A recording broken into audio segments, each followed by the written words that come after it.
أعوذ بالله من الشيطان الرجيم بسم الله الرحمن الرحيم بسم اللہ الرحمن الرحیم۔ تمام تعریفیں اللہ کے لیے ہیں، اللہ کے سوا کوئی عبادت کے لائق نہیں، اور ہمارے نبی صلی اللہ علیہ وسلم اللہ کے پیارے رسول ہیں۔ آپ صلی اللہ علیہ وسلم تمام انبیاء کرام اور رسولوں کے سربراہ ہیں۔ السلام علیکم میرے عزیز دوستو، سب سے پہلے آپ کو ذی الحجہ کی پہلی جمعرات اور جمعے کی بہت مبارک ہو۔ ذی الحجہ اسلامی سال کا 12واں مہینہ ہے۔ حضرت ابو سعید رضی اللہ تعالیٰ عنہ فرماتے ہیں کہ حضور نبی کریم صلی اللہ علیہ وسلم نے فرمایا، تمام مہینوں کا سردار رمضان المبارک کا مہینہ ہے، اور تمام مہینوں میں حرمت والا مہینہ ذی الحجہ ہے۔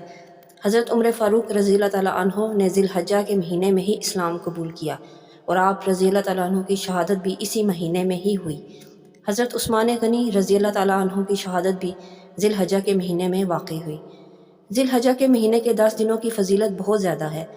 اس مبارک مہینے کے پہلے عشرے کی فضیلت و عظمت کے بارے میں کہا جاتا ہے، جو کوئی ان 10 دنوں کی عزت کرتا ہے اور عبادات کرتا ہے تو اللہ تعالیٰ یہ 10 چیزیں اس کو عطا فرما کر اس کی عزت افزائی کرتا ہے: عمر میں برکت، مال میں زیادتی، اہل و عیال کی حفاظت، گناہوں کا کفارہ، نیکیوں میں اضافہ، نزا کے وقت آسانی، ظلمت میں روشنی، میزان کا بھاری ہونا، نیکیوں کی طرف، جہنم سے نجات، جنت میں درجات میں بلندی۔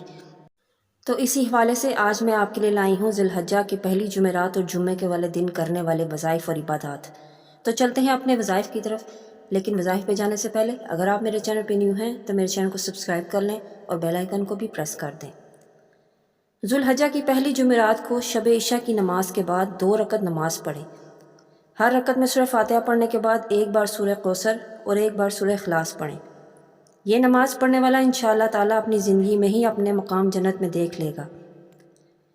ذی الحجہ کے پہلے جمعے کو نماز ظہر کے بعد 2 رکعت کر کے 6 رکعت نماز پڑھیں۔ ہر رکعت میں سورہ فاتحہ کے بعد 15 بار سورہ اخلاص پڑھیں۔ نماز پڑھنے کے بعد 10 بار یہ پڑھیں، اور اول اور آخر 11 بار درود شریف پڑھیں۔ لا الہ الا اللہ الملک الحق المبین۔ اس کے بعد بارگاہ خداوندی میں بڑے خشوع و خضوع کے ساتھ نماز کی قبولیت اور گناہوں کی بخشش کی دعا مانگے۔ اللہ تعالیٰ تمام گناہ معاف فرما کر بہشت میں داخل فرمائے گا، آمین۔ اللہ پاک ہماری عبادات کو قبول و منظور فرمائے۔ ویڈیو پسند آئی ہے تو صدقہ جاریہ کی نیت سے اس کو شیئر کریں، اور کمنٹس میں اپنی قیمتی رائے کا اظہار ضرور کیجیے۔ اپنی دعاؤں میں یاد رکھیے گا اور اپنا ڈھیر سارا خیال رکھیے۔ اللہ حافظ۔